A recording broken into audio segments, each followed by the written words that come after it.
Drop me in for the gap.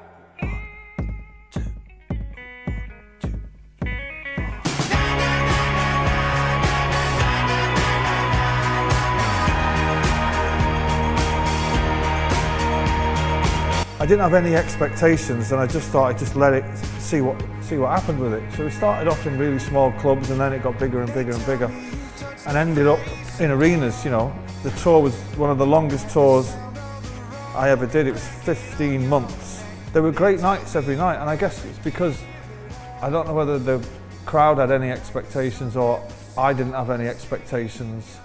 It just happened, and then when it finished, I was like, fucking hell, you know. I thought I'd kind of tolerate it, being centre stage and being a singer every night. As it got further on, I really enjoyed it.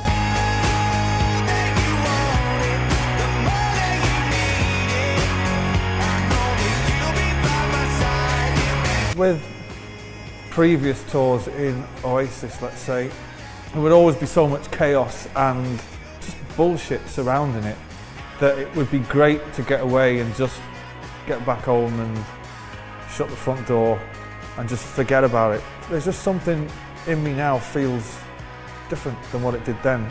I had about 6 months off, which is something I probably won't do again. I got bored really, really quickly. Going in the studio on my own is a far more pleasurable experience than going in the studio with 5, 6, 7 other people who are all songwriters and all have a democratic and legitimate say about how things are going to be. That in itself creates, lots of problems and all that. But when you do it on your own, you're doing it on your own terms and at your own leisure and your own pace, and it's a lot more enjoyable. I started by going in and recording the songs that were left over and old songs that have been hanging around for a while, songs from the last sessions that were kind of left over, and old stuff that back from Oasis days that I never got around to recording. Because I run my own record label and I do everything, and I make the record myself and all that. There's not really a definite starting point. Again, I don't want to keep going back to Oasis days, but that's all I've got to kind of compare it against. But back then, you would get an email of someone saying the studio's booked from here to here and this is when we're going to go and do it, and we'll kind of see you there, It's not like that now. It's I kind of make all the decisions and kind of fall into it.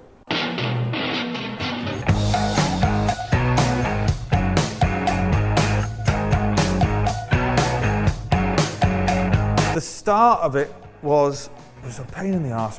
We started just doing demos, He went away to see his friends in America to see if he would redo them, maybe fix them up and improve and perfect maybe a bit more. I went to LA, which is where I've recorded my last 4 or 5 records, and Dave Sardi, who produced the last record, he didn't want to do it, and it was a kind of a bit of a shocker, really. Played him the stuff and he was like, And I remember coming out of the meeting and saying to my manager, I'm not really sure he was into that. A month later he said he didn't want to do it, so I was looking around for a producer for what seemed like a lifetime. I've seen a few people and they didn't want to do it either. But it was a bit of a kind of wake-up call. I'm thinking, fucking hell, I'm going to have to do it on my own, which I've never done before, which has turned out to be a major pain in the arse.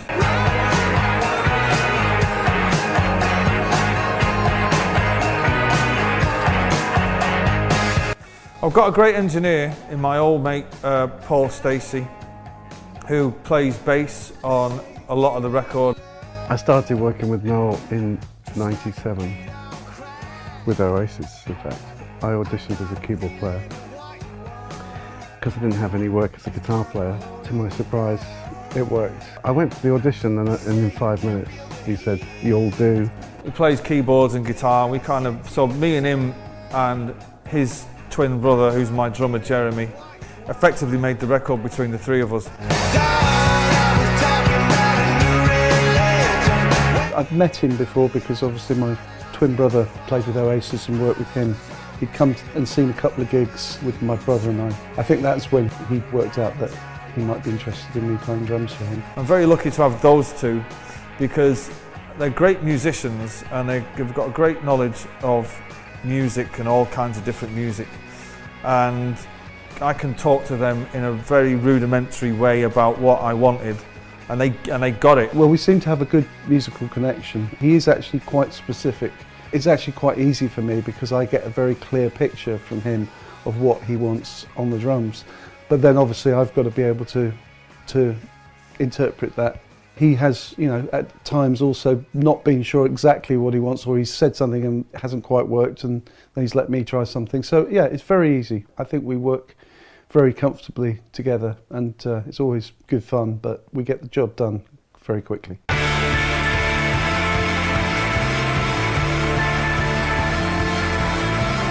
Producing your own albums, you know, nobody tells me what to write anyway, or what direction it should be going in, or any of that. What I found difficult was actually managing the sessions from one end of the week to the other. You know, sometimes you'd start on a Monday morning and get to Friday, and I'd be going home on the tube or something and thinking, what have I actually done this week? I couldn't keep up with it all. Whereas producers, they have a system. They know how to manage sessions and session musicians and backing singers, and this person's coming in that day and that person's coming in this day, and I found that difficult and a waste of energy.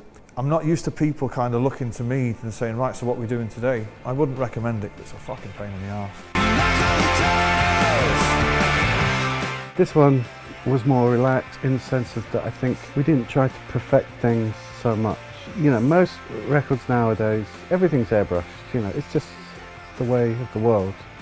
And perfect records, that's not what music's about to me. This one has got a bit more soul and life in it because we didn't go that route.